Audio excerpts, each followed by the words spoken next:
This Ramadan to me just feels so different. I don't know if anybody else is experiencing this, but I've just had a lot of transformational things happen right before Ramadan started. And it's just been kind of insane to process, but also like for the first time ever in my life, I prayed Tebhej this morning and that was just insane. Like for the first time, I felt that like feeling of closeness to God.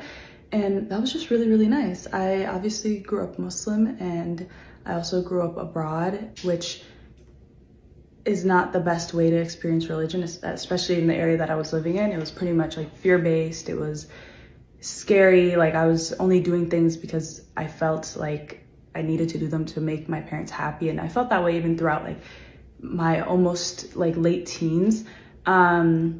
And so this Ramadan and this year, like 2026, I was just like, I need this year to be like a transformational one when it comes to my religion and my faith. I've never been somebody that like has doubted my religion or my faith. I have questioned it because of the way that people treated me, you know, in those settings where I was learning about the Quran and like about just like the way that I wanted to navigate life, even like just like taking off the hijab was like a huge struggle. And those are things that we just don't talk about enough, especially for young women. I feel like it's 80 times the challenge because physically, like you should be able to tell if a person is Muslim.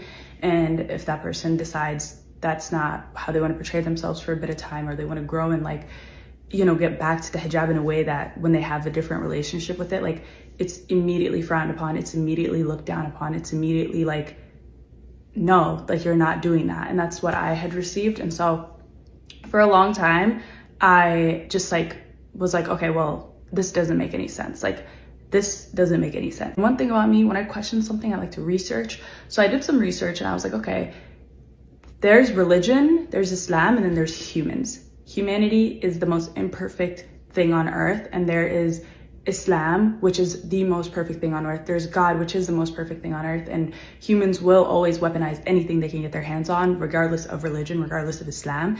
And I just had to like step back and see that and be like, okay, yeah, so I was treated this way during Islamic school. I was treated this way when I wanted to not wear my hijab. I was treated this way when I asked questions about this, just simple questions that a kid would wonder.